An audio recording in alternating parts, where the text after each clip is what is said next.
We're going to be having a guest from Special Olympics here in just a few minutes. He's over next door talking to Billy and Shreen. When he's done with that, we'll bring him in here. So that leaves us a few minutes for random banter. Yes, we do. Banter. Yeah, let's see. Let's go for some quick short stories. All right. All right. Two major Democrats have caught a little bit of heat recently. One of them I don't think is really fair. One of them definitely fair. In the first instance, Harry Reid over here, Nevada, Right. Got in trouble a little bit because of his brother. And I think that's not really fair because, your family screws up. My family screws up. Right. I mean, who doesn't have someone in the family So that I understand it's shame them? Harry and Larry. Yeah. It's Harry, Larry, and they all serve And Barry. Mary. Don't forget Mary. Yeah. And Barry's in the White House. Yeah. Right? So we're carrying the weight for you on Stop it. All right. Yeah. this talkback show. So, okay, go ahead and play this clip. This is what happened. Larry got in trouble with the police. Here we go. New tonight, Nevada Senator Harry Reid's brother is in trouble with the law. NHP says Larry Reid was arrested yesterday for drunk driving. He is also charged with battery of a police officer, possession of a gun while under the influence of alcohol. The 73-year-old was arrested on the 95 between Boulder City and Searchlight. Harry Reid's office tells Action News it is a private matter. Gun control starts at home. Yes, it does. All right. Wow. But, like I said, I think it is a little unfair to blame your siblings. Anyway, on the other hand... Well, remember, Jimmy Carter had Billy Carter, who, famously urinated on the airport runway.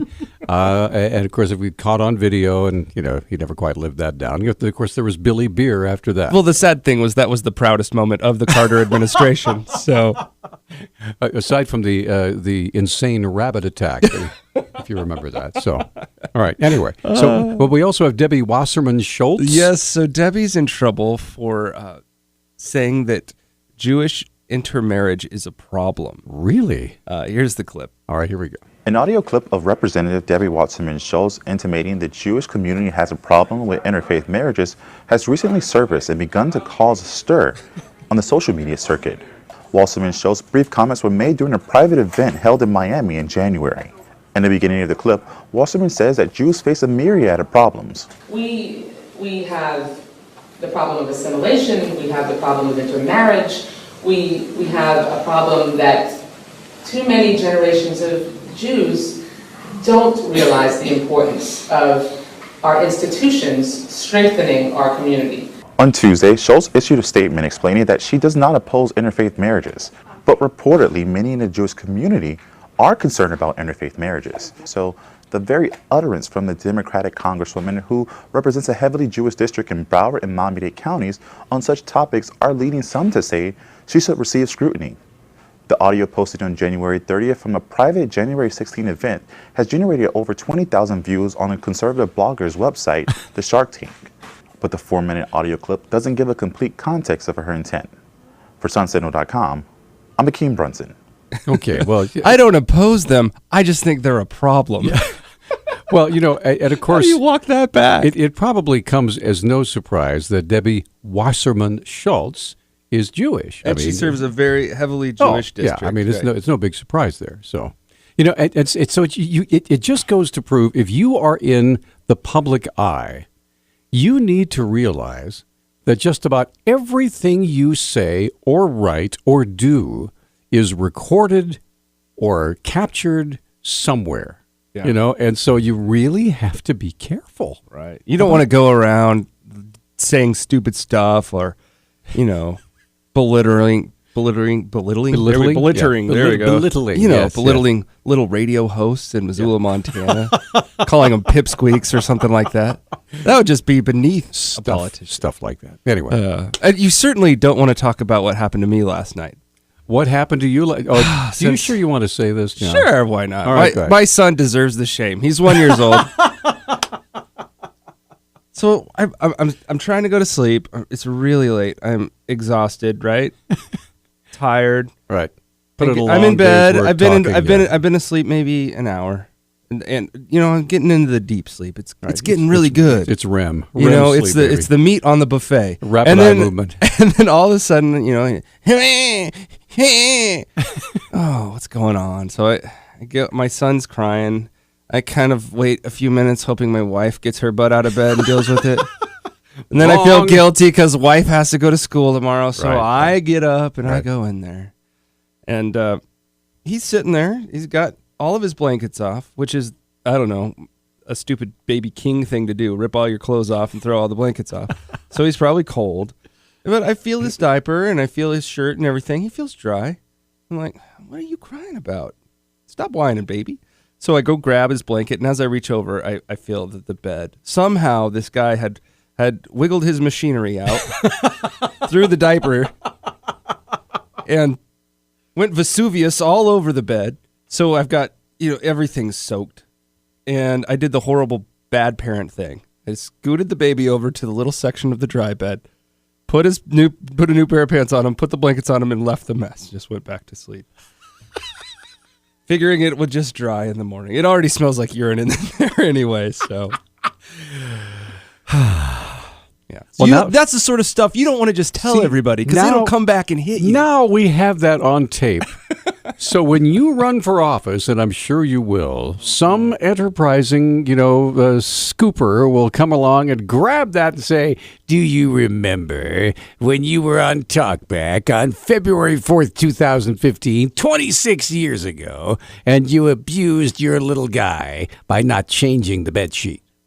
I do not affirm or deny child abuse. Wait, no, I deny that. That's one of the things I can deny safely. Yes. Okay. We'll take a break, come right back. We do have a special guest coming up from Special Olympics. Hope to have him here in just a few minutes. We'll be right back. We're back on Talkback, 721-1290. Thank you. We're getting coaching. Yes, What? Like, pass it. Don't run it. Pass it. We got Marshawn Lynch standing right here. It's going to be easier to catch. It's already deflated. All right. Enough. We have a special guest in studio. No. Don't let the phones. It's not Marshawn Lynch, really. It's Bob Norby. It was probably better to have than Marshawn Lynch because you're probably more talkative than he is. Well, hopefully, huh? But I know I can't run or pass like he can. Well, first of all, welcome to the show. Thank you very much. You're here representing Special Olympics Montana. That's right. So tell me the reason you're here today, sir. Well, I tell you, 2015 through 2017, Missoula will be hosting our state summer games. Wow. There'll be 1,200 athletes from about 75 teams all across the state who are gathering here to compete in a dozen Olympic-type sports. And largely why I'm here is I'm inviting everyone to join the team and help reveal the champion in all of us, not unlike Marshawn Lynch. So how can Peter compete? He can't use ladders. No snowblowers allowed. So are there events? Peter isn't going to compete, but he's going to volunteer, just like the rest of Missoula. And we're going to need all you guys. We're going to need 1,800 volunteers, believe it or not, for all the competitions and all the peripheral activities. We've got an opening ceremonies, closing ceremonies, a dance carnival, Olympic Village, a wellness park, hospitality centers, friends and family barbecue. So we have, in addition to those 12 Olympic-type sports, we have all kinds of volunteer needs, and we will literally need about 1,800 volunteers. Whether you can join us for a few minutes or a few hours or a full day or 3 days, we're eager to get you involved. So what kind of special skills do you need as far as help? An attitude that's interested in serving a common cause and care for the greater good. And when you do that, we can train you, orient you to the various functions we have lined up. As a volunteer-driven organization, we do that well, and everyone will come out of this being a winner. And the one thing I do know about Special Olympics, you really have to be good at hugging. Well, not necessarily, but high-fiving or, thumbs up. Right. That's for sure. And some athletes enjoy a hug, but, like any other athlete, a knuckle explosion or a high five. See, he knows the knuckle explosion. It's important. It is important. That's right. My 4-year-old will explain that to you. If you ever try to fist bump, you got to afterwards. Exactly. So as far as people telling you that they want to help out and getting involved, how do Do they need to register or call somebody or show up with the... Yes, one of a couple ways. Officially, registration to volunteer opens March 1st. It's coming up. And you can do that online by going to our website at somt.org, somt.org. Or if you're not comfortable doing those kinds of things online, you can make a phone call. And our volunteer hotline number is 523-4343. 523-4343. That's right. 523-4343. My friend Jason Johnson with the Sheriff's Department yes. has been involved for many years with the whole torch run thing. Oh, yeah. That's right. Is that going to be going on? Is it already going on? Or well, torch run, law enforcement torch run is year-round. They do all kinds of public awareness and fundraising. Sure. But specific to the summer games, there'll be about 600 officers that will be running the Flame of Hope, our torch, Olympic torch, from a dozen different locations across the state, over 2,300 miles, and they'll all converge on Missoula for the final leg and to bring it into opening ceremonies at the Adams Center with 7,000 fans. And we hope everyone that's listening comes and join us because it's free and you'll never experience anything like this again. But law enforcement will bring that Flame of Hope in, light the cauldron, and officially declare the games open. So what areas of town are going to be kind of cordoned off for the event? I mean, are there going to be swimming events and running events? Yes. The University of Montana will be our hub, and some of the spokes will include gizmos for gymnastics, West Side Bowling for bowling, the Frenchtown Ponds for kayaking. I think you mean Mismo. Mismo. Excuse me. Did I say gizmo? Just so you know, I know this as a Sorry, father Tony. of a 4-year-old. Gizmo is the class for little kids. It is. Okay, all right. So, well, see, yeah. Yes, However, when I was a gymnast, I actually used to use gizmos when I was a gymnast. I actually had a body at one time. I know it's hard to believe, but it's true. Covering my eye teeth and I can't see what I'm saying. Sorry, Mismo. Okay, that's all right. So continue on. Continue on. But in any case, so we're, those dozen sports will be all over the community. And, of course, all the other peripheral activities will impact the community and lots of lodging and meals. And, the town will come alive with Special Olympics. Now, are these athletes, I'm assuming they're coming with families and friends. That's right. Are they just from Montana or are they from the Northwest? No, they're all Montana athletes. Okay. We serve over 2,000 athletes annually. About 1,000 of them plus will be coming to the state summer games. Wow. So hotel is going to be kind of booked up. Yeah, I would imagine so. Awesome. So maybe now's the time to get that done. That's right. Get that reservation in. That's right. If you've got friends who are coming in, tell them to get their reservations in right away. Well, and the teams are already busy doing those things because they know that housing can be a premium at times, and so the early birds catch the worm, So tell us the when and the where and what we can do. Well, the games are May 19th through the 22nd. Okay. And there's volunteer opportunities throughout those 4 days. And if you want to volunteer, you can do it one of two ways. You can go online to our website at somt.org, and it's very intuitive. And just click on the volunteer section there, and it'll guide you through the options and how to get registered. The other way is to simply make a phone call. And you can call 523-4343, 523-4343. Wow, he's even got the repeat down. Guy's become a radio pro in like less than 7 minutes. I need to tutor under him now. All right. So thank you very much for coming in. We sure appreciate it. Thank you, gentlemen. Appreciate what you're doing. Best of luck. And listen, as the event comes closer, feel free to drop in. Would love to. And give us more updates. There's a lot of stories around this that will inspire everybody. Fantastic. We look forward to hearing them. Thank you. Thank you, Bob. Bob Norby here in studio, and we're going to take a little break. Come right back. 721-1290 is our number. Talk Back will continue after this. Ladies and gentlemen, every U2 song ever done. Right here. This is it. It'll start sometime soon. Pretty soon I'll get going. Here we go. Okay. Oh, there they were. Okay. Sorry. I make fun. You got to fill up a whole album somehow, right? I know. It was a Fleetwood Mac of the this decade, 90s. Whatever. Yeah. Anyway, that's John King. I'm Peter Christian, and Mardine is on the line. So yes, a criticism for me. Oh boy, I deserve it too. So go ahead and hit me, Mardine. Mardine, let him have it. Good morning. Hi. I listen to your program almost every morning. Well, thank you. But and I was listening about the the story about your little 1-year-old boy this morning and his problems during the night, and I want to express my outrage at the derogatory remark you said about your wife getting out of bed. She is not. She is your lovely bride. It's true. It's true. And she ought to be treated that way. Now, let me just bring you back real quick, Martine. I just want you to know that I emphatically agree with you. I was expressing my middle of the night, deep, dark recesses of my humanity. So when I am tired or when I am sick, as many people are, they are not as in control of what I would refer to as the sin nature or the natural impulses that you might have. And it's that time, that needy, selfish kind of drive in you that makes you wake up in the middle of the night and hope someone else takes care of your responsibility. Okay?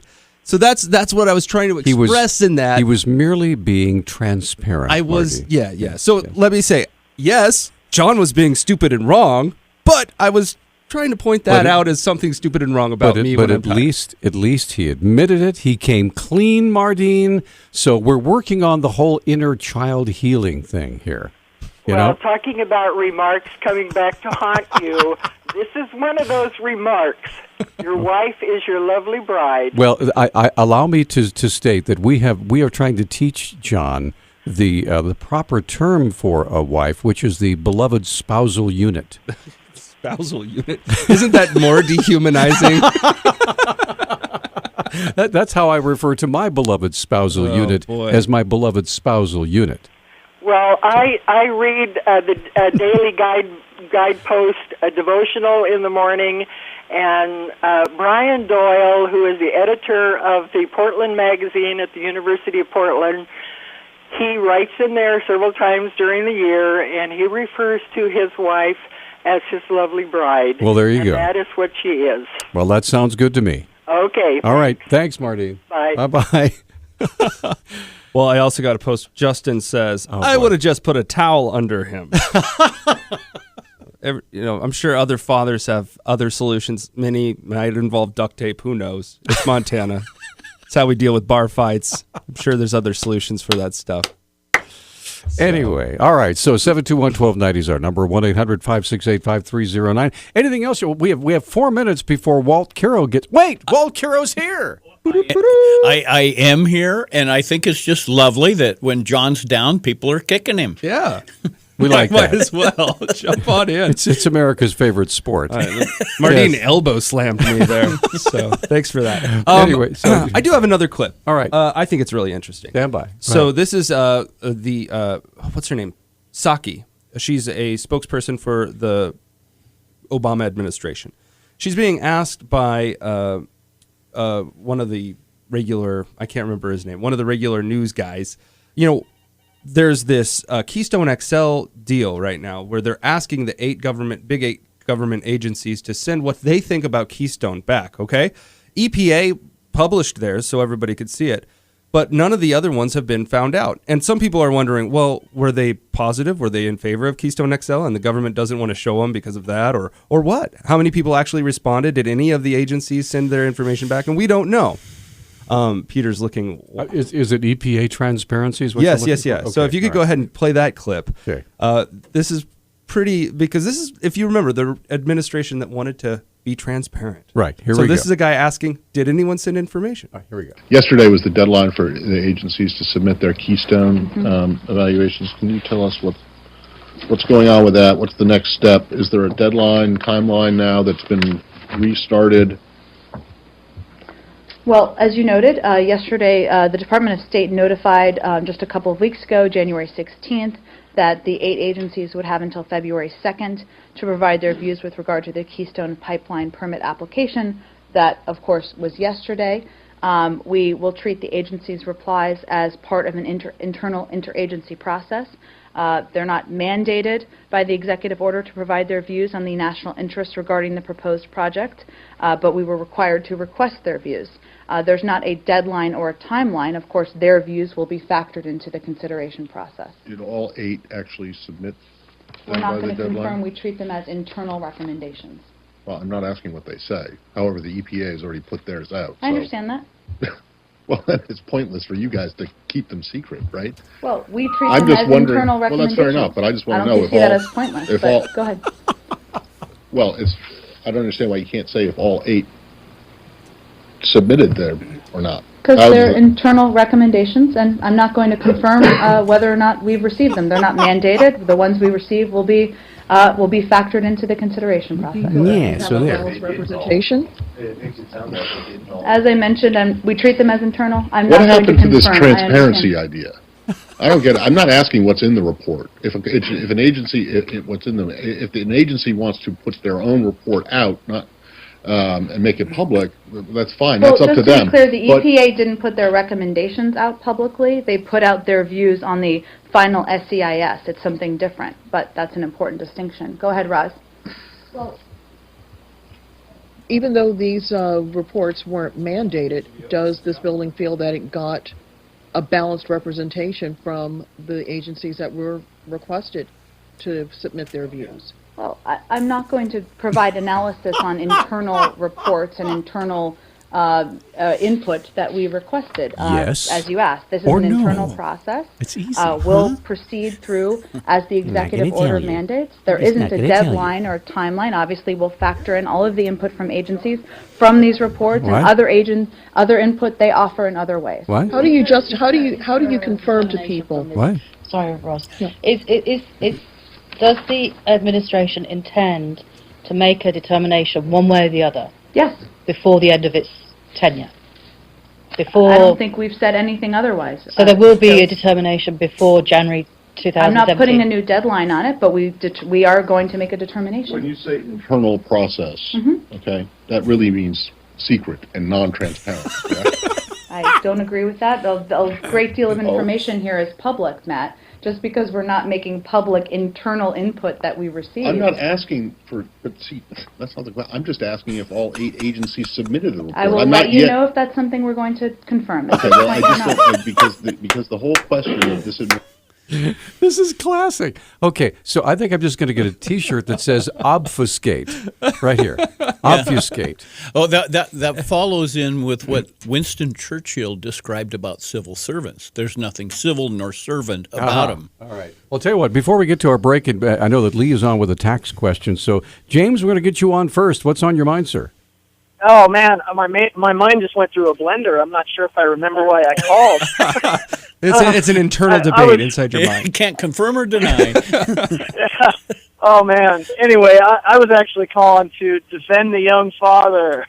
Oh, yeah. Because I got to say, my oldest is 16, my youngest is 3, so I've been through it, before. And first of all, the phenomenon of a wet mattress and nothing else I still don't get it.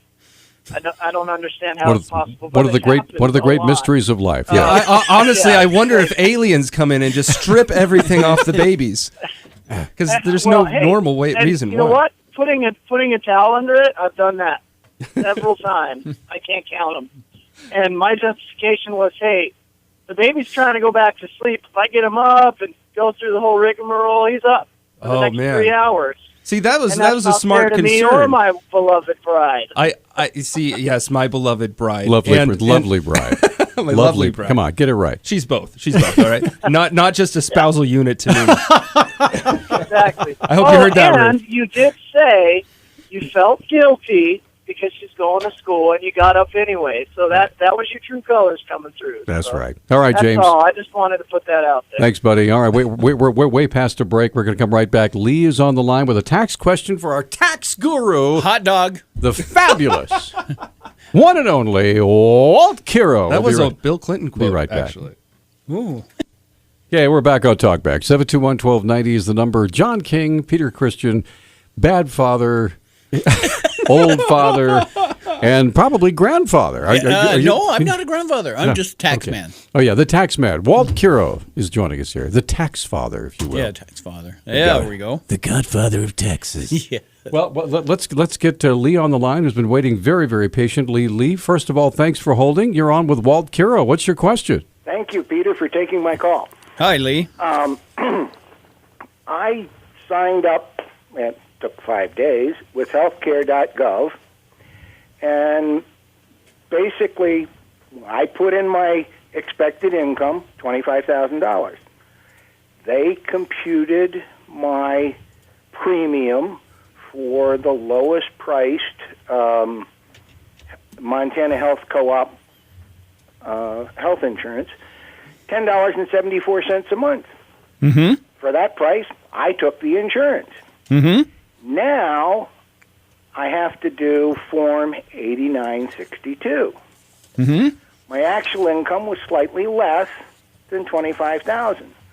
But when I do 8962, it says I have to return $475 of excess government subsidy.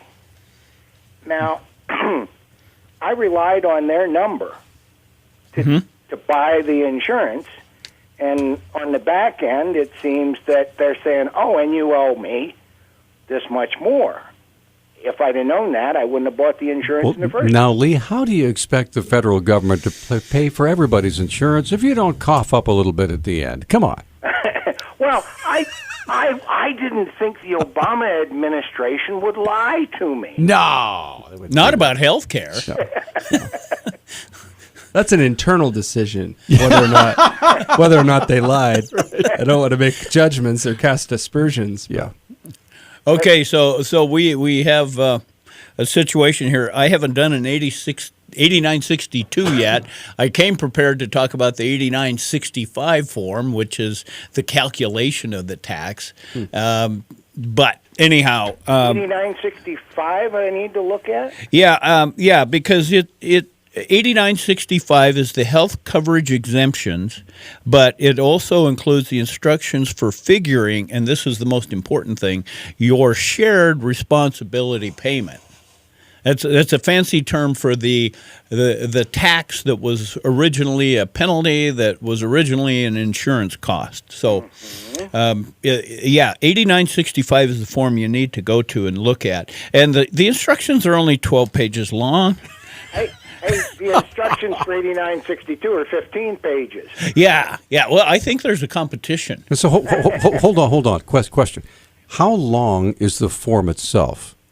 Oh, the 8965 form is only like two or three pages, and there's 12 pages of instructions. Oh yeah, that's quite common. That's quite common. Are you sure you're not putting together a swing set or something? 8962 is one page. The form, yeah. Okay, so it's 1 to 15. I know the 8965 because I looked at it this morning. I can't remember if it was 2 or 3 pages. But once you get past one page, you kind of lose it. But yeah, I think in the long run, hopefully it doesn't come out where you have a burden at the end, and that's what you're kind of alluding to here. That's when I do 8962. It says I owe them $475 on the back end, and the second part to the question is going forward. They reduced the subsidy, and of course the price of insurance went up. Sure. So going forward, my premium is $76 a month as opposed to $11. Right. Mm-hmm. Can I trust their number? Wow. Yeah. Well, they're all based on estimates right now, but some of the estimates, the shared responsibility payment has 2 parts. They have the flat fee amount, but then they use a 1% of your income amount in the calculation, and they take the higher thereof. Now maybe I don't want to stand up and try to defend this system, but did it tell you that it was an estimated amount when it gave you the $11.95 quote? I honestly, after 5 days of trying to get through that and finally getting through, I don't know if they said it was an estimate or if it was actual, Well, you must remember, the IRS has already said that because of reduced staffing and personnel, they are not going to be able to staff their phone lines to answer a lot of these questions. They're referring to social media now. Right, They've got some social media help sites going on. There you go. There we go. You can go to YouTube, ask Lozelle what she thinks about the president or this particular issue. So anything else before we let you go, Lee? Well, So yeah, there's three forms. Anybody using the Obamacare, if they didn't have coverage except for through the healthcare exchanges, have to be considered. The 1095 form, but that's usually done by an employer or the insurance company. You won't have to worry about that. But the 8965 and the 8962. All right, Lee. So good. the 8965, that may be my loophole to get out of this. I pray that's the case. Yeah. Best of luck. Let us know how it goes, okay? I will let you know, Peter, and I thank you for taking my call. It's our pleasure, You sir. bet. Thanks, Lee. All right, so what that means, we have Mike. We're going to get you on in a moment. We have two lines open. You have a tax question. Walt Kero joining us here in studio, ladies and gentlemen, from Kero Byington and Associates. Kero Byington and Associates. I think I remembered. Yeah. So we're going to come right back in just a moment. Hey, we're back on Talkback, 721-1290.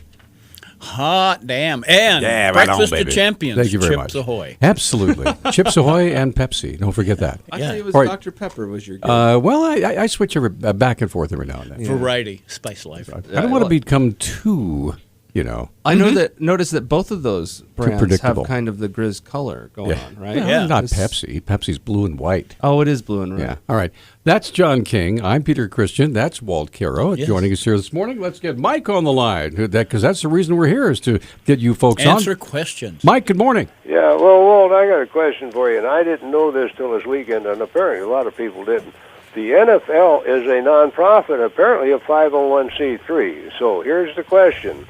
When you spend all this thousands of dollars for the seats in the stadium, do you get to write it off on your taxes?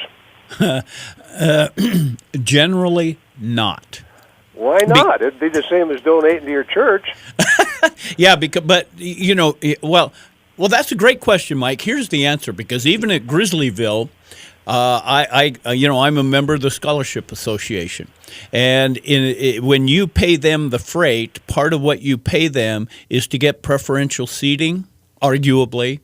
So part of what parking, part of what I pay, my wife and I pay to the Grizzly Scholarship Association pays for tickets. I can't deduct the tickets, but part of it goes to scholarships and funding scholarships. That's the part you can donate and deduct. How do you figure out what the ratio is? They've got that worked out, and they print it on their. Oh, they do. Yeah, okay. There's an implied value to the assigned seating. Doesn't Goodell get like $44 million a year to run that nonprofit? Well, yeah. But here's the thing: is in order to be nonprofit, and Mike, you raise a good question here. You have to be charitable, religious, scientific, or educational. So which one is it? Okay, it comes under education. No, it's religious. Sports and all that. Are you stuff. kidding? It's religious. Have you ever been to a professional football game? People are painted up like they're there to worship. Well, yeah, they got their hands raised. They're screaming. They're fainting. It's like slain in the spirit stuff going on. Well, you remember that?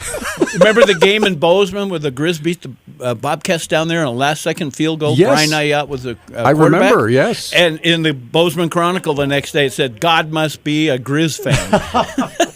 So you're right, Peter. I think it is religious. No. It's also educational. You learn when you should run the ball instead of pass it. Yeah. Well, other things. Go ahead, Mike. Yeah, well, I'm just wondering. It looks to me like this is long overdue. They paid a bunch of politicians off to cut out a part for them. But it's long overdue that they've become a for-profit organization, because this is absolutely absurd.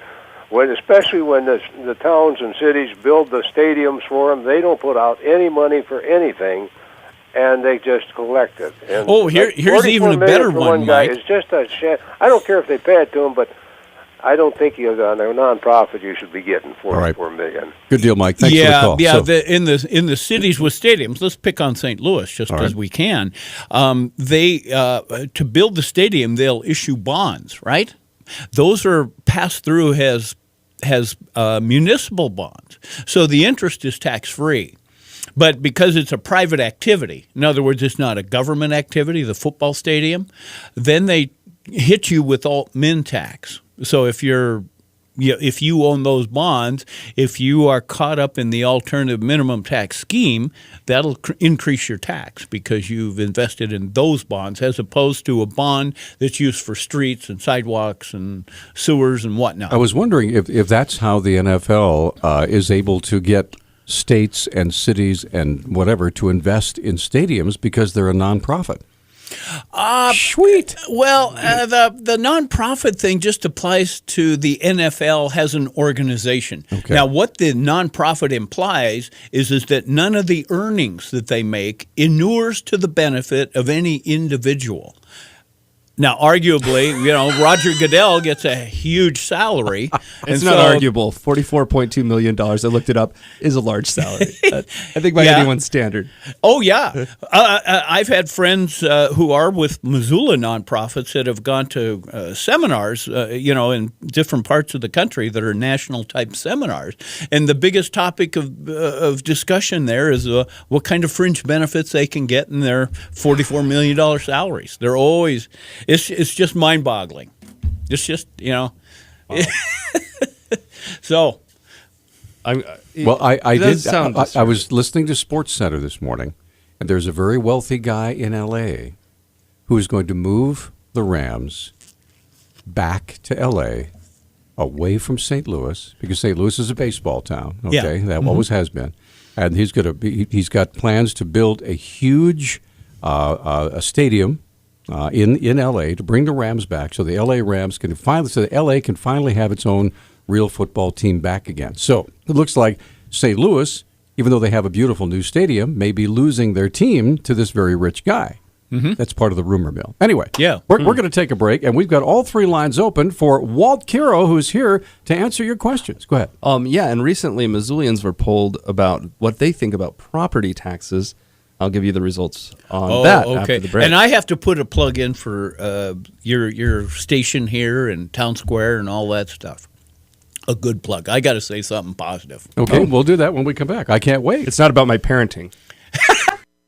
We're back on Talkback. 721-1290 is our number. 1-800-568-5309. John King, Peter Christian, Walt Kero, joining us here in studio from Kero Byington and Associates. Yes, you bet. Tax firm extraordinaire. I want to know. I want to know what your friend's ancestors did to get the last name Byington. Oh, I have no clue. Were they big spenders? I have no clue. Okay. All right, let's get back to the phones and get to Dave. By the way, we have two lines open at 721-1290 if you have a tax question. Dave, good morning. Hi. Good morning. Morning, Dave. Everyone's complaining about taxes, and I understand that. But I've been looking at tax tables from the Office of Management and Budget, and according to their tables, our taxes are actually lower. If you go back to 79, our taxes were higher then than they are now. And I find that kind of interesting. Well, back in the 50s and 60s, the top marginal tax rate was like 90-something%, right? Yeah, and it's really hard to say taxes are high or low just going from one specific aspect of taxes, because the thing you're talking about, John, back in those days, you could deduct personal interest, like on credit cards, charge accounts, and all that stuff. You had many, many more deductions. But what was the rate? 90%? Something high. Yeah, I remember it was over 90. Yeah, and so it gets to be difficult to draw conclusions about taxes just from one factor. Because there's a whole bunch of extra stuff behind the taxes that they do to jerry-rig the system, right? Yeah, and here's what's happened over the last 10, 15, 20 years that I've noticed. When you do tax returns, and you do as many as I have over 40 years, you notice things. And what the politics do is they'll drop rates, and in order to fund that, they'll take away deductions. Now, Clinton was good at this because they did do that. But then what happens 2 or 3 sessions later? They raise rates, and you don't get your deductions back. So what happens is you get caught up in this spiral, and it's just what should I say? Unfortunate. Well, one of the things that you're talking about, it's difficult to see the whole picture of how taxes and the various other laws behind them interact. But one of the things I was thinking about recently was the minimum wage, right? There's a large call. You'll hear it over and over as we get closer to election season. Working families, they can't survive on this sort of wage, whatever it might be, $8.15 or whatever, $725, I think is the federal minimum. Well, there is something we have in the law to correct for that. It's called the Earned Income Tax Credit. It's literally money you get based on the income that you earn. So if you're working a minimum wage job, you get a tax credit based on how much you've earned and put in, right? And you get a big fat check at the end of the year, right? Yeah, Dave. So are you just using the parameter of tax rates and tax tables? Well, yes, I'm saying it shows here total average federal tax rate. And in 1979, it was 22%. And in 2011, it's 17.6%. And then there's a break-off from there's 81%. If you're a 90%er or a top 1%er, all of these scales are down from what it was. All right. This excludes, of course, Medicare, Medicaid, or Medicare and Social Security. Right. Yeah, and does it include alternative minimum tax? I don't see it here for sure, but and I hate to do this to you, but we're running up against our hard break, Dave. Thanks for the call. Hey, thank you. We'll continue discussing this, though, after the top of the hour. If you have a tax question for our very own beloved Walt Kero, give us a call, 721-1290. All three lines are open, and we'd love to have your question and get it answered for you because you're probably doing your taxes right now. Welcome back. Hour number 2 of Talk Back underway, brought to you by Bitterroot Motors, doing it right for more than 42 years. Office solutions and services, locally owned, solutions for every office, and by the Mustard Seed Restaurant.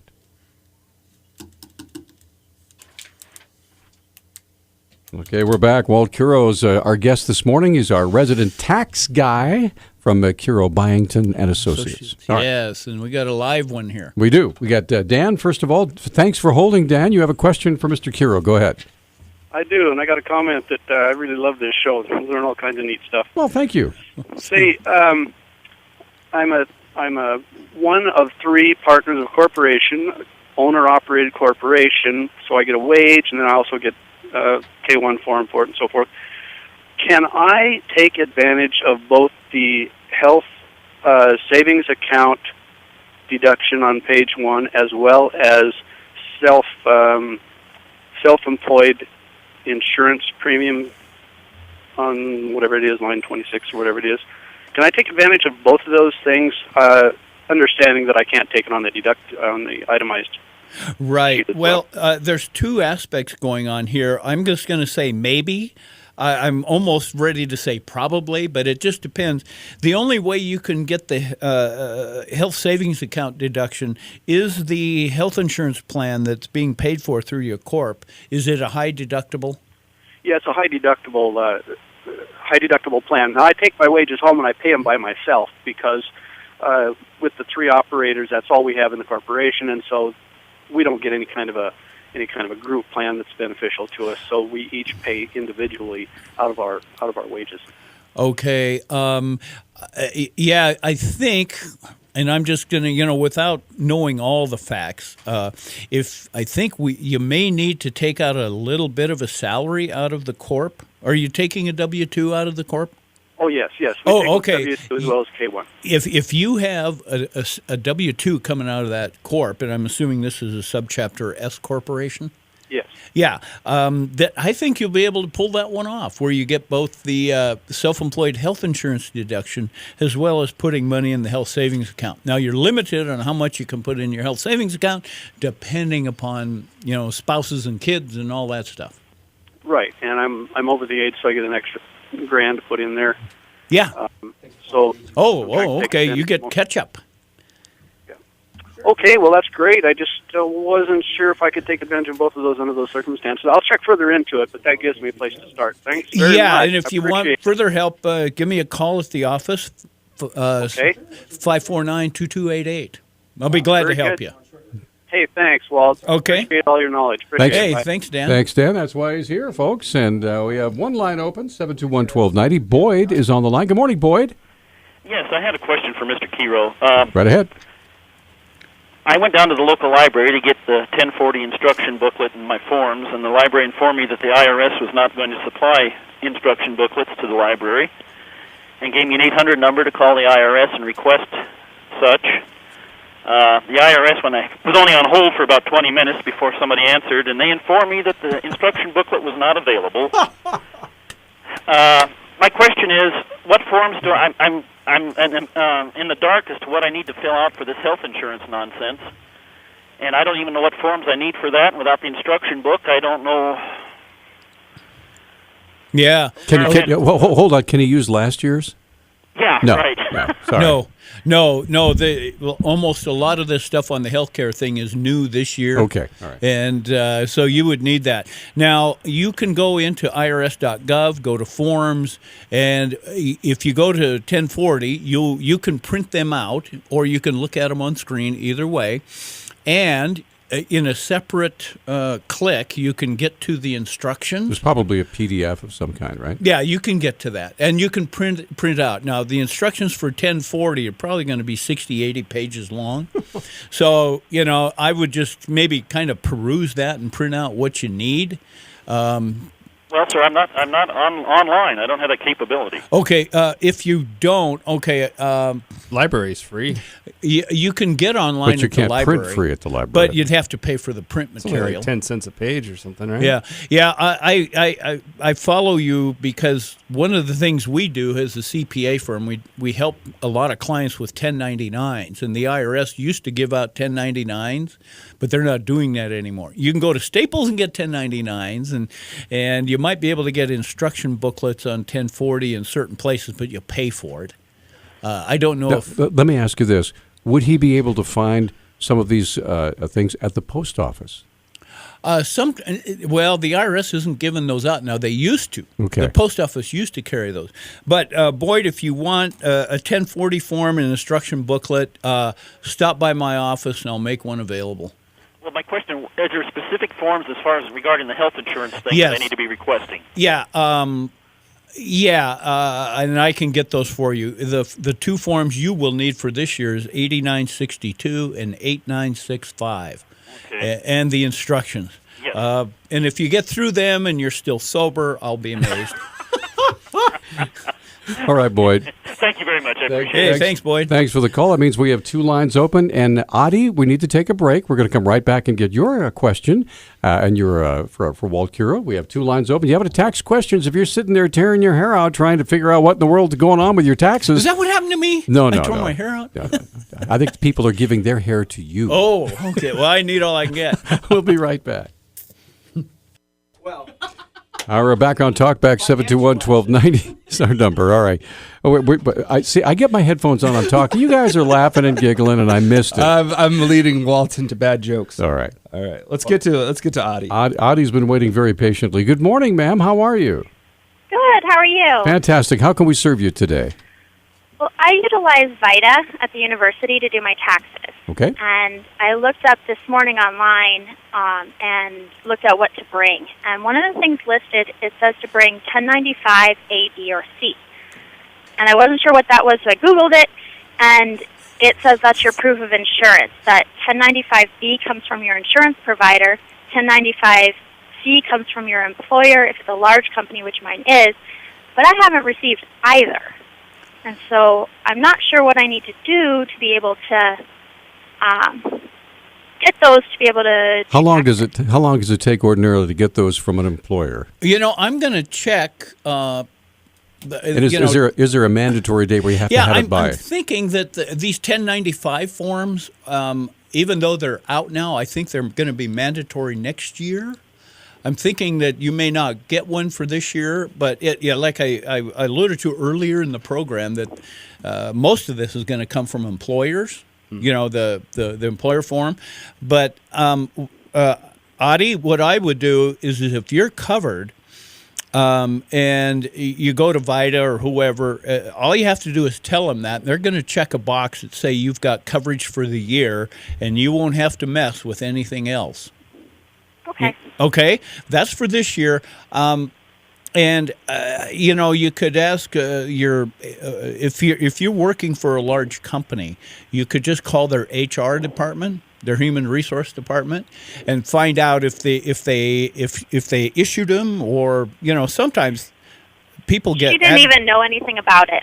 Oh, really? Do you have like an online account? I'll just give you my personal example. So here at Town Square, we have an online place where we go and we do like our time cards and things like that. And you can get a whole bunch of personal files or personnel files off of that website in order to, do your taxes and things like that. Do you have something like that, maybe? Not that I know of. We do have a website you can go to and check your hours, but I don't think it has anything with tax stuff on it. Now, Walt, the form that Audie's talking about, this is something new this year? Yeah, the 1095 form is new, but it's it's in that range of forms that are like 1099. Can you give me a quick okay, so we got earlier we were talking about form 89 whatever, and now there's a new form called 1099.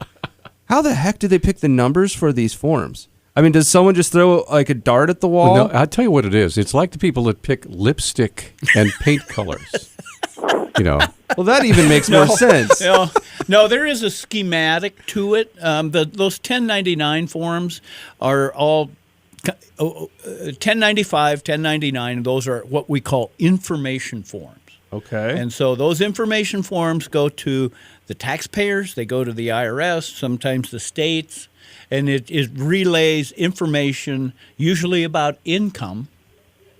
And in this case, it's just whether or not you have coverage. So the 10 makes it an information form? Well, yeah, but not really, because you think about 1040. 1040's in the, that's obfuscating that's here, just Walt. 55 numbers less than 1095. But the 8965, once you get above 2000, you start getting into forms that are supporting the 1040. Okay, maybe I'll ask a broader question. For smart people that study this their entire lives, like you, does the number system make sense? Oh, a little bit, not a lot, not a lot. So, but you got to realize, and I hate to get way off topic on this, but the tax laws have grown immensely in the last 20, 30 years. No. Yeah. No. And so no matter what system you start with, if you put so much more onto the system, Yeah. So it's in vastly need of an overhaul. I think we've all had that moment when you're in driver's ed. Maybe you guys didn't even have driver's ed. I don't know what it was like back before the wheel. But when I was in school, we had driver's ed. And Peter's going to hit me. Get out of here. All right, go ahead. And I remember, you learn about the interstate system. And you're like, oh, so 90s are east-west. I get that. And the odd numbers go north-south. Yeah, that makes a lot of sense. But now with the tax law, and I was thinking, maybe there's some kind of cool number system like that brings it all together. Like a grid. Yeah. But apparently we've too many four-leaf clovers in the tax law to make it make sense. You might say the tax law is like a gigantic malfunction junction where it all comes together and everybody just sits and waits. Yeah.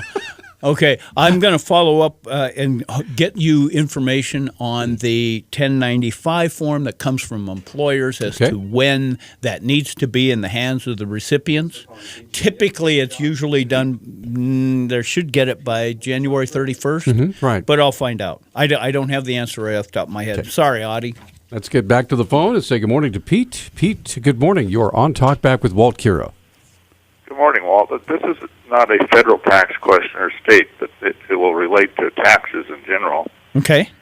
I've been in the city, and I recently went into the county because to get away from a lot of the costs that's happening in the city.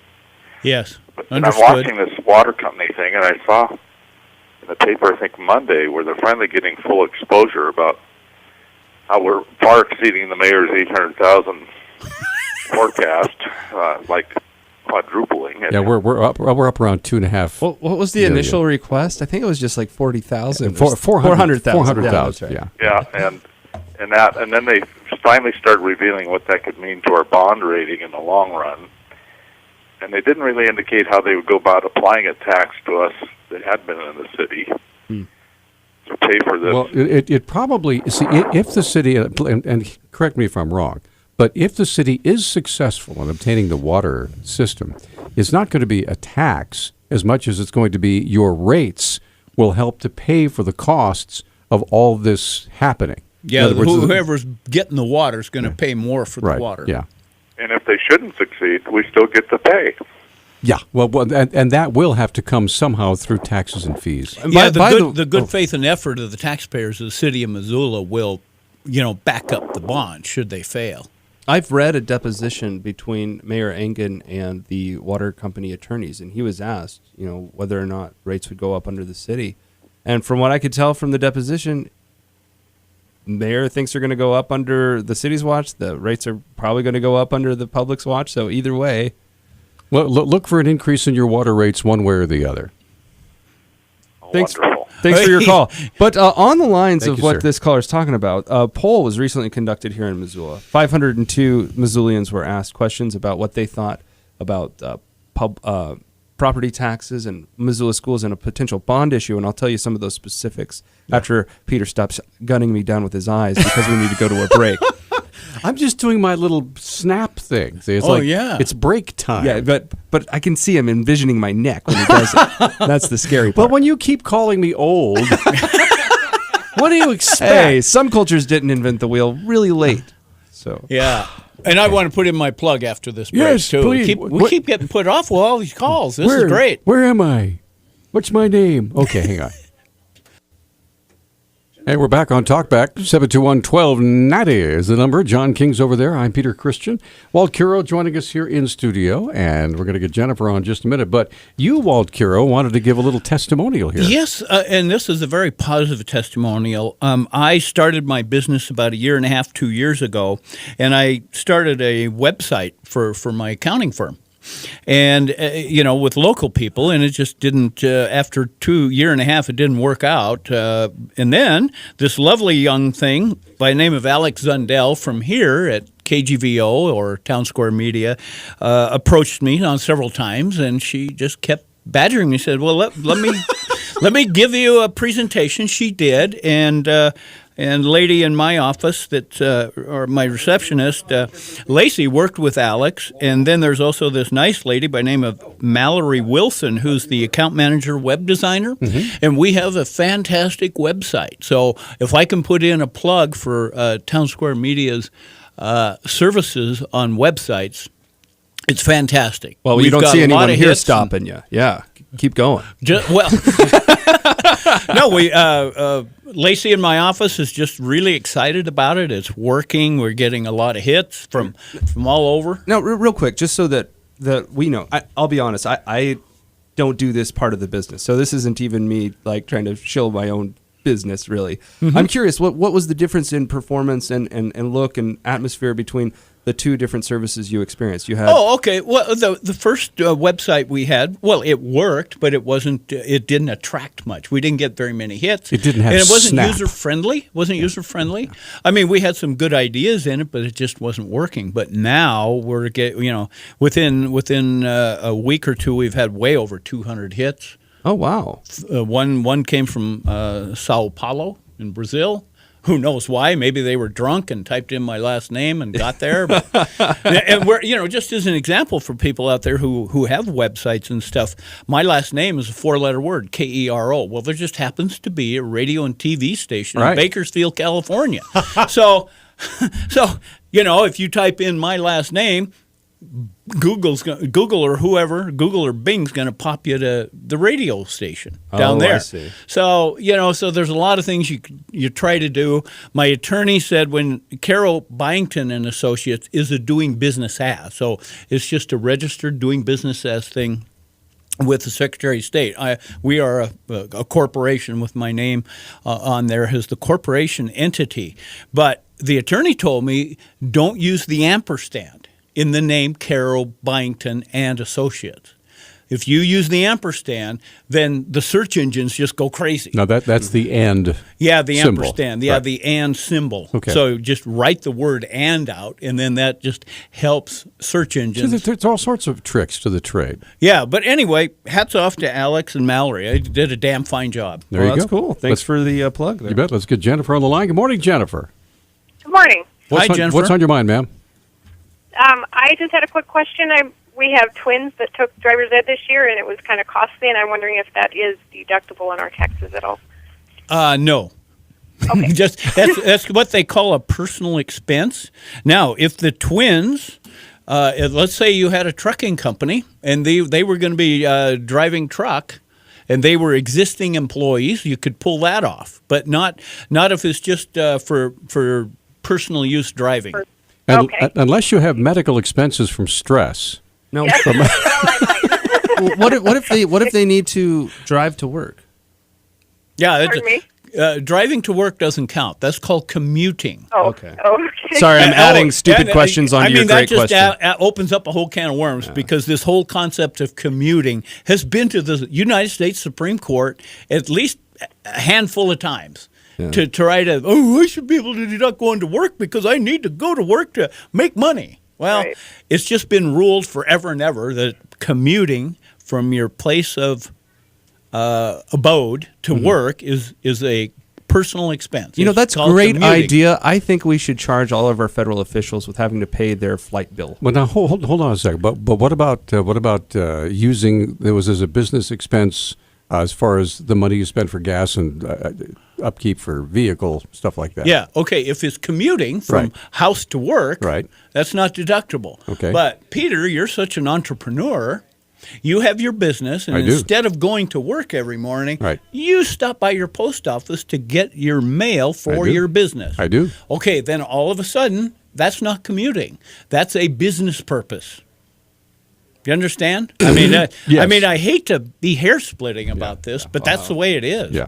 So what if Peter has to walk upstairs because he has horrible reception downstairs and go outside to get good reception? This is actually a real situation at Peter's house. I know I've experienced it. Because my basement dungeon cell phone, it's where cell phones go to die. Peter stores all of his aluminum hats upstairs.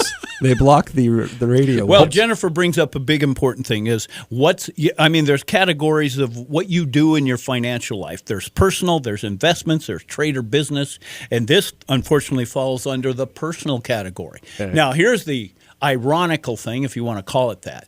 If you buy a personal use asset, your home, your car, or whatever, if you sell it at a profit, it may be taxable. If you sell it at a loss, tough bananas. Yeah. You don't get to deduct the losses, but you got to pay tax on the gain. So I wish I could help you with this, getting this deductible, but my experience is nada. Just thought I'd throw that out there. Can I ask you one more quick question? Of course. Sure. I have 3 kids in high school, and they are now offering, AP classes. Teachers with their masters, they can pay for some of these classes and put it toward college credits. They're actually, counted for college credits. So we're doing some of that this semester. Can we deduct any of that on next year's tax? If you're paying it this semester, and this is tax year 2015, as we're talking, are you making any payments to the university for those classes? I am not sure, actually. I haven't written out a check yet. I'm going to the school today to discuss that. Okay. So. If you make a check payable to the University of Montana for tuition and fees, the university will send here's another 1098. It's a 1098-T as in Tom form. And in there will be the items that you can deduct or claim as a tax credit for education. Okay. Okay? Mm-hmm. Okay, that makes sense. All right, Jennifer, thanks for the call. Okay, thank you. Hey, thanks, Jennifer. Have a great day. Merrill, we're going to get your call on, and we have one line open. Walt Kero, taking your tax questions, and this guy knows his business. 721-1290 is our number. We're coming right back. Hey, we're back on Talkback, and thanks for joining us. Boy, that fog is just not going away this morning. We hope eventually we'll see some sunshine. Walt Kero joining us here in studio from Kero Byington and Associates, and let's get Merrill on the line. Oh, by the way, yes. Yes, I'm sorry. Yeah, I'm going to post that website that Walt was just talking up so you can see for yourself what it's like. Now, one thing you mentioned about your website is the way they've set it up. You've got all sorts of things attached. Yeah, right? there's a plethora, a whole bunch of stuff. A Borgeshmord. A Borgeshmord. Yeah, like you said. I've got tax and financial news that we got on there. There's financing calculators for like your home, where you can calculate 15-year versus 30-year on your mortgage. Adjustable rate mortgage calculator ARM. Diane Beck talks about ARMs all the time, fixed rates, biweekly payments, all those calculators you can access there. And it isn't quite hooked up yet, but eventually we will have Where's My Refund? So you go to our website and you can, if you've got a tax refund coming, hopefully that'll all work out. Don't they kick it out of a jet airplane above your head? I think I saw a commercial about that. That's those other folks. Collect your billions, America! Before we go to Merrill, I have a quick question from Facebook. I just realized I'm backlogged on these, so let me try to get some of these out real quick. Justin asks, we had some assistance given from the Providence Group for a hospital stay last year. I haven't received a 1099-C yet. Would this be considered a gift and excluded as canceled debt? I don't think so. But the 1099-C usually is called 1099-CODA, cancellation of debt incomes, CODI. But in that particular case, I'm not sure it's going to happen.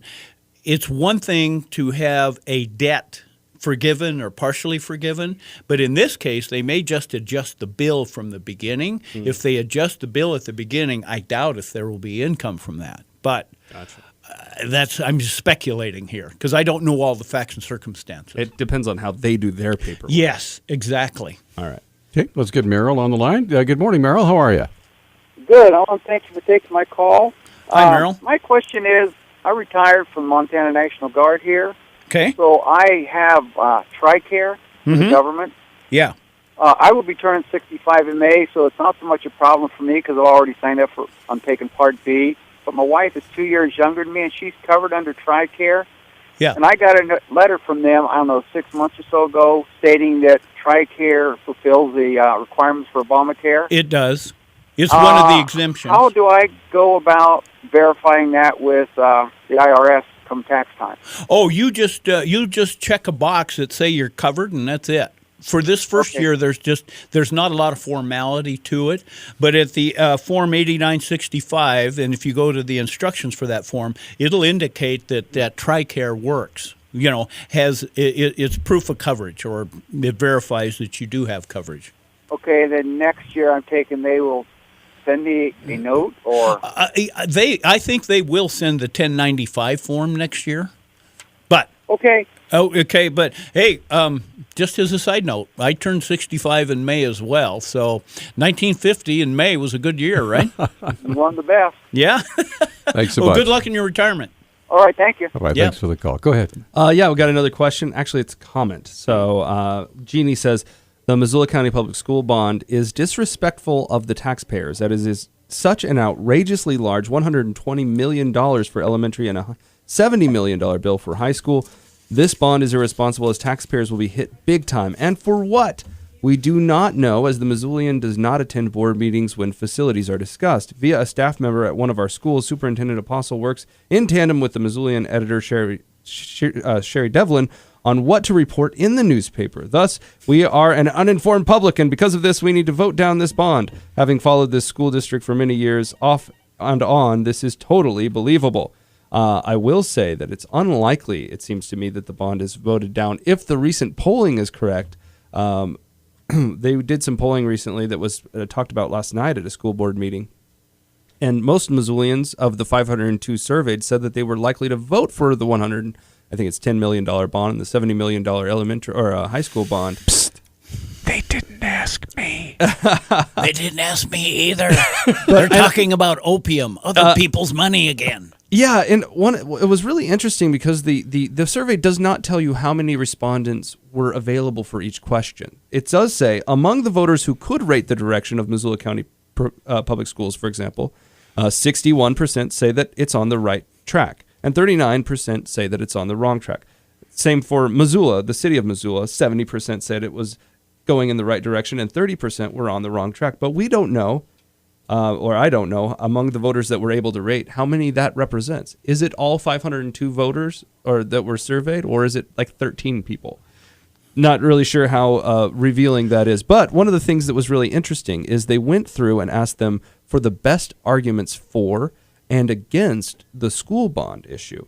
One of the biggest ones against that I noticed, actually a lot of them, which ranked with like 50% of the respondents in the affirmative. I'll give you some of them. 57% said, property taxes are already too high. Families and businesses can't afford to pay more. 52% said, property taxes are already too high. We've passed tax hikes recently and we can't afford more. 51% said, schools deserve more, but use it to increase teacher pay as opposed to maybe other staff members or facilities. 56% said district always is asking for more and they need to live within their budget. But the whopper, with 65% saying it was a good argument against the plan, was expensive, will cost the average homeowner too much each year. Okay. With that, we're going to take a break. Jeannie is on the line. Could you grab line 1 for me, please?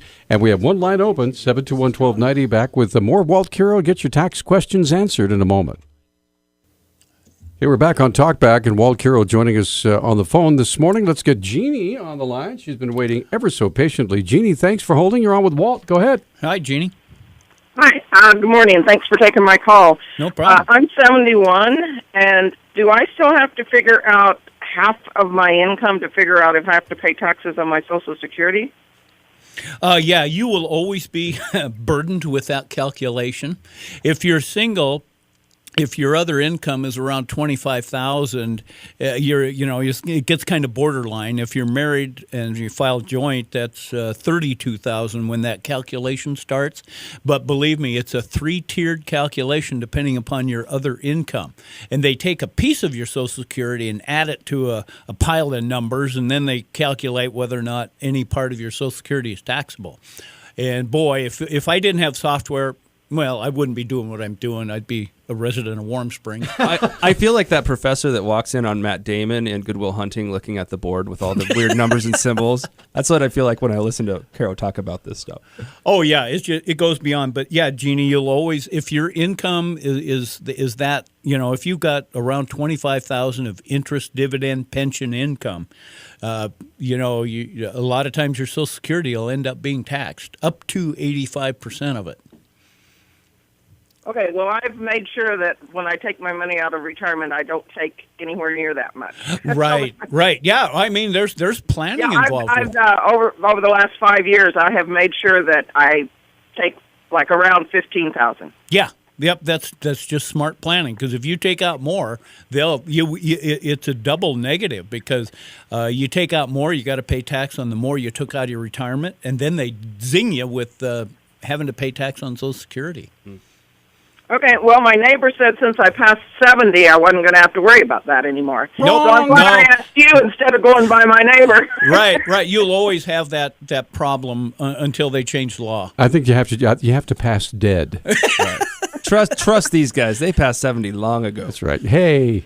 All right, thanks, Jeannie. He said that's right. I got him too quick. Thanks very much. Mike, you're on Talkback. Go ahead. Great. Thank you for taking my call. You bet. Hi, Mike. I just had a question about tax brackets. What are they? And if you go into the next tax bracket, do you have to pay your entire? You have to claim your entire income under that tax bracket, or do you claim it up to say the tax bracket is $100,000 and you made $120,000? Would you have to pay the lower tax bracket on the first $100,000 and then the upper tax bracket? Yeah, you get the advantage of the lower brackets on the lower income, and so you just pay the higher tax on that income that exceeds that threshold. I see. See, my mother-in-law years ago rates. was so upset that her accountant didn't help her try and get into the lower tax bracket, and I kind of thought that it doesn't. You're only paying taxes on that. You're only paying the higher taxes on that extra $1,000. Right. Yeah, we call that the marginal tax rate. So if you're in the maximum federal tax bracket of 39.6, along the way to get to that 39.6, some of it's taxed at 15%, some of it's at 25, and it just goes on and on. So this is actually something that I've heard before. People think that there's wisdom in trying to stay in a lower tax bracket, but really you should always push and try to get into a higher tax bracket, right? I mean, well, from an economic standpoint, yeah. I mean, but the government's not going to come and hit you for more they're going to hit that extra chunk you made for more, but your still net earnings are more. I mean, guess the only thing you would be wasting is more time on work. Well, yeah, but one of the theories behind retirement saving is that when you do retire, you'll be in lower brackets. Oh, okay. And so when you pull your money out, you won't be taxed in such a high bracket. But the truth be known, most people that retire that have saved a lot of money, they're in equal or higher brackets. Gotcha. All right. Hey, thanks for the call, sir. Yeah, great call. Hey, thanks, Mike. Thanks, Mike. And hold on. Go ahead. Yeah, this is Kitty. Stand by, Misty. Hold on. She has a quick question. She says, so when trying to deduct charitable deductions, we are required to estimate the value when you donate to agencies like the Goodwill, Watson's Children's Shelter, etc. How do you determine a fair price without getting a flag? And when do you do it in bulk, large amounts? Did I need to itemize each and everything? Well, yes and no. It depends. If the total amount you're going to claim as a deduction is $400 or less, I wouldn't get extremely excited about it. But we have a cheat sheet that we use that are estimated values for stuff that's given to Goodwill or Salvation Army, clothing and miscellaneous personal stuff. And it's just a guide. What you can deduct is what the estimated fair market value of that item is. So if you're Slick Willie and you're giving away your underwear, it's like 50 cents. Are you sure? Like Have you met Slick Willie? Women would pay for that underwear. Well, we're talking about Bill Clinton. I'm right? talking about the market. I'm not talking about specific women. See, there's a difference there. All right. Well, we're up against the break, so we're going to take our underwear and take a 60-second timeout here and cool off. And Misty, we'll get back to you after. Yeah, stay with us. Hey, we're back on Talkback. Now we're going to get to Misty. First of all, Misty, thank you for holding. You're on. Go ahead, please. Sure. Thank you for taking my call. I have a family tax question. Okay. My husband has two beautiful boys from a previous marriage, and together we have two beautiful girls, and we make about $20,000 a year. He tries very hard to keep up on his child support payments, but they're astronomical. They're like $460 a month, so obviously he cannot pay them completely. Mm-hmm. So when he files his taxes at the end of the year, he makes up for that, and he sends his tax return to his ex-wife. Mm-hmm. How do I make sure that my money that I work for throughout the year goes to my girls? And because we're married and filing separately, how do I make sure that that my money stays with me and my girls? Oh, well, when you say your money, you're talking about tax refunds? Right. Yeah. Okay, first thing is, because you're married filing separate, you've kind of addressed 90% of the problem that's associated with that. If you were filing joint, then that joint refund becomes at risk for, those unpaid child support payments. Sure. And they, believe me, they'll go after a bear to honey. And the other thing that you can do is if you get where your refund is confiscated for whatever reason by the government, whether it's the state of Montana or the IRS to pay some other bill, there's a form called Injured Spouse, Innocent Spouse Rules. Okay. And you can file that form with the IRS. And in this case, I'm sure that there's a provision inside there where they'll accept that. And then once you file that, then you should be clear that your money, as you say it, will be safe. I want a copy of the Innocent Spouse form so I could just whip it out on special occasions. Like, honey, I have official documentation. Yeah, but I know that sounds selfish, but under the circumstances, I have to be very mother bear when it comes. Well, you're just looking out for your babies. Oh, you got to. Yeah. You got to. And that's why they have these rules in place, so that you can be protected. I can give you an example. Let's say your former husband or his former wife or whatever was a drug czar and selling drugs, got busted and owed a whole bunch of money on taxes because they didn't report all their income. Well, you, as an innocent spouse, can have your assets at risk in those situations because they'll come to you. They don't care. If tax is owed and it's owed by a spouse, they don't care. They'll come after you as well. And so they have this. And so it can be from ill-gotten gain. It can be from anything. Anything criminal or where the law is broken, right? Right. Okay. Right. Well, hey, thanks for your time. Okay, thank you. Hey, okay, thanks, Misty. Give those beautiful kids a hug. So go ahead. Got a quick question. Yeah, and change their sheets if they pee in the night. Don't be horrible like Wow, me. yeah. We got a question here. It's about community. So community hospitals switching from nonprofit to profit. Yeah. And they are now going to be paying property taxes, I assume. Yeah. Do you know who the property tax money is going to? Is it going to the city of Missoula? It'll go to both the city and the county. The county collects it and sprays it off to the state and to the city and all that stuff. Sprays it off. Sprays it off. Very good. Sprays it I off. could just see a hose called flopping trickle in. down. Okay, now we have 3 minutes left in the program. Oh, and you have. Well, do you want me to read this? It's kind of interesting. Go for it. Let's get Walt's take on this. All right, so, all right. Washington Times is reporting John Koskinen, the head of the IRS, recently confirmed that illegal immigrants granted money from the deportation, amnesty from deportation under Obama's new policies would be able to get extra refunds from the IRS for money that they earned while working illegally, as long as they filed returns during those years. Illegal immigrants who are granted the amnesty will be given the official Social Security number, which means that they can go back and amend up to 3 years of previous tax forms to claim the earned income tax credit, potentially claiming billions of dollars in additional payments that they were ineligible before the amnesty. So, wanted to get your take. Is that like an unforeseen? Yeah, that's unforeseen. That's one of the consequences of Obama taking action unilaterally.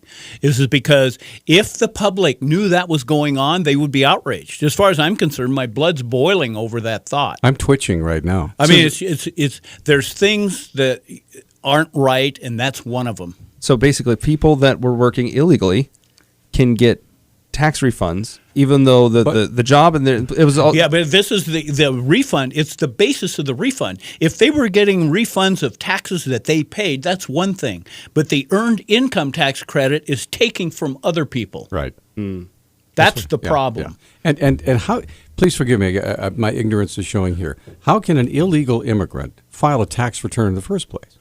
Well, don't you have to have a Social Security number? They illegal immigrants are given what they call an ITIN, ITIN, All right. identifying tax. I can't remember what the acronym means, but. All right. That if they file a tax return with their ITIN, they cannot get or claim or get a refund from the earned income tax credit. Because they're illegal. Yeah, because they're illegal. All right. You've got, you're supposed I'm to. sorry, undocumented. Well, yeah, yeah. Well, no, these guys actually had documentation, or gals, right? That's the Well, whole thing. yeah, That's but how they're they're still able illegal. to go back. They're not citizens. All right, now with the minute and a half we have left, so we're sitting down to do our taxes, and we don't want to drive ourselves crazy and jump off the Higgins Street Bridge. So what do we do to make this Okay, easier? you on us? can contact me at Kero Byington and Associates, 549-2288. We have our website up going now, kbcpas.net. We'll get you to our website, and there's all kinds of goodies there, contact information and who we are. We're in downtown Missoula, 269 West Front. We'll be glad to help you. And to show you my confidence in Mr. Kero, he's doing my taxes for the second year. Whew. Yeah, and I do so as an honor. How do you count all the peanuts and seashells and whatever Peter makes? One at a time. And I have a big box and I bring it. No, but at least I don't bring you my big box of receipts. Mm-hmm. So anyway. Oh, no, you're organized. So give us your phone number again. Okay, 549-2288. Good deal. Next month, we'll do it again. Yeah, and next month we'll do it again. We'll talk about how many words are in the tax code. We'll just read the tax code. It'll take at least an hour and a half to get through the preamble. What's coming up tomorrow, John? Medicare and Medicaid Services spokesman Mike Fearberg will be on. I love so if Mike. you have healthcare questions, he's got lots of answers. Maybe you'll disagree with him, but he's great for that as well. He's very cool, and he's got a thick skin. So you guys have a great day, and watch out for the fog. Don't forget to turn your lights off when you get where you're going. Bye-bye.